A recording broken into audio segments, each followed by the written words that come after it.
ठाण्याच्या गोविंदा पथकांची मुंबईच्या मक्तेदारीला थरारक आव्हान। दहीहंडी उत्सवाची पंढरी मानल्या जाणाऱ्या ठाण्यात गेल्या काही वर्षांपासून ठाणे हे राज्यातील प्रमुख आकर्षणाचं केंद्र बनले। लाखो रुपयांपासून कोट्यावधी रुपयांपर्यंतची बक्षिसं, मोठ्या राजकीय नेत्यांच्या आणि सिने कलाकारांची उपस्थिती आणि हजारोंच्या संख्येने जमणारे नागरिक यामुळे ठाण्यातील दहीहंडीला विशेष महत्त्व प्राप्त झाले। विशेष म्हणजे आत्तापर्यंत उंच थरांच्या बाबतीत मुंबईतील गोविंदा पथकांचं वर्चस्व राहिलं असलं तरी यंदा ठाण्यातील गोविंदा पथकांनी या मक्तेदारीला आव्हान देण्याची जोरदार तयारी सुरू केली आहे। ठाण्याचा राजा आणि सीपी तलाव गोविंदा पथकानं सरावालाच 9 थर लावून नव्या विक्रमाची तयारी सुरू केली आहे। गेल्या अनेक वर्षांपासून दहीहंडी उत्सवात 9 आणि 10 थर रचण्याचं आव्हान मुंबईतील अनुभवी गोविंदा पथकांकडून केलं जात आहे। यामध्ये मुंबईच्या जय जवान पथकाचं नाव आघाडीवर आहे। मोठ्या उंचीचे थर रचण्यासाठी आवश्यक असलेला अनुभव, सराव, समन्वय आणि शारीरिक तयारी यामुळे मुंबईतील काही पथकांनी आपलं वर्चस्व निर्माण केले। त्यामुळे मोठ्या रकमेची ठाण्यात बक्षिसं मिळवण्यासाठी मुंबईतील गोविंदा पथकं आघाडीवर असतात।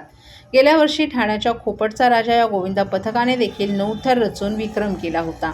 त्यामुळे यावर्षी दहीहंडी उत्सवापूर्वी ठाण्यातील वातावरण काहीसं वेगळं दिसतंय।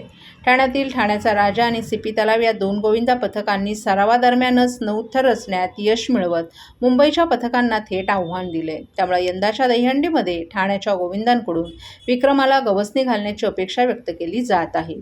9 थरांचा सराव हा केवळ उंची गाठण्याचा प्रयत्न नसून त्यामागे मोठी तयारी असते। प्रत्येक गोविंदांचा समतोल थरातील स्थान, एकमेकांशी असलेला समन्वय आणि योग्य वेळी हालचाल करण्याची क्षमता याला मोठं आव्हान असतं। त्यामुळे प्रत्यक्ष दहीहंडीच्या दिवशी 9 किंवा त्यापेक्षा अधिक थर रचण्यासाठी ठाण्याच्या गोविंदा पथकांकडून अनेक दिवसांपासून कसून सराव केला जात आहे। ठाण्यात दहीहंडीला मिळणारी मोठी बक्षिसं आणि वाढती लोकप्रियता यामुळे स्थानिक गोविंदा पथकांमध्येही स्पर्धात्मक भावना वाढली होती। त्यामुळे यंदा ठाणे विरुद्ध मुंबई असा थरांचा थरार पाहायला मिळण्याची शक्यता आहे। ठाण्याचा राजा गोविंदा पथकाला यंदा 30 वर्ष पूर्ण झाली आहेत। गेल्या 6 महिन्यांपासून दहीहंडीच्या सरावाला सुरुवात झाली आहे। गेल्या वर्षी टेंभीनाका येथे 9 थर यशस्वीपणे लावले होते। यंदा ठाण्याचा राजाचा उद्देश प्रत्येक ठिकाणी 9 थर यशस्वीपणे लावून ते सुरक्षितपणे उतरवण्याचं असल्याचं सांगण्यात आलंय। ठाण्यात मुंबईसह इतर ठिकाणाहून मोठमोठी गोविंदा पथकं येतात आणि मोठे थर लावतात। मात्र यंदा ठाण्यातील गोविंदा पथकांचं वर्चस्व वाढताना दिसत आहे।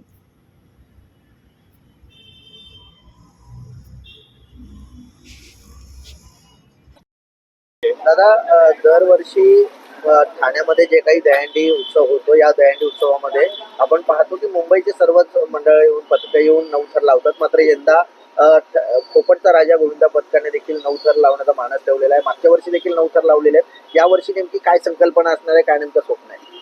पहिली गोष्ट, आमचं जे मंडळ आहे त्यावेळेस 70 वर्ष पूर्ण होत आहेत। तर आमच्या मंडळाची संकल्प एकच असते, जेवढी आम्ही प्रॅक्टिस करतो तेवढेच आम्ही थर रचतो, त्याच्यावरती आम्ही विचार पण नाही करत।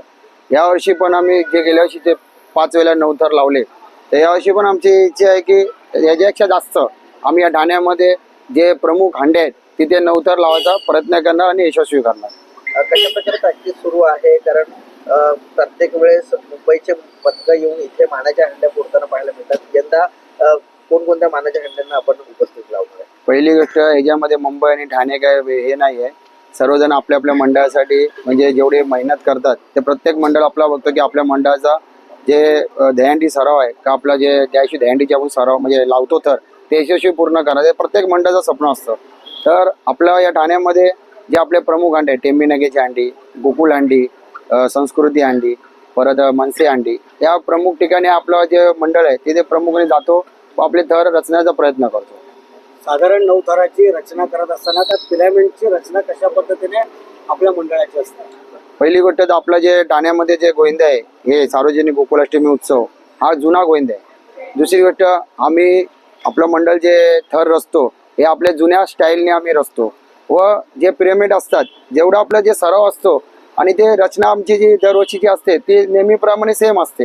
हे सर्व ठाणेकरांना माहिती आहे आणि बाकीच्या गोविंदा पथकांना माहिती आहे। त्याचप्रमाणे आम्ही थर रचण्याचा प्रयत्न करतो। एकंदरीत किती मुलांचा सहभाग या संपूर्ण उत्सवाच्या दरम्यान आपल्या मंडळाशी असतो? या आपल्या पूर्ण गोविंदाच्या वेळी 600-700 पोरांचा मॉप असतो व तो यशस्वी आपण पूर्ण जसं गोविंदा आपण दरवर्षी जसं ठाण्यामध्ये घेऊन जातो तसंच आम्ही प्रत्येकाची पोराची काळजी घेऊन आम्ही त्यांना आणायचा प्रयत्न करतो।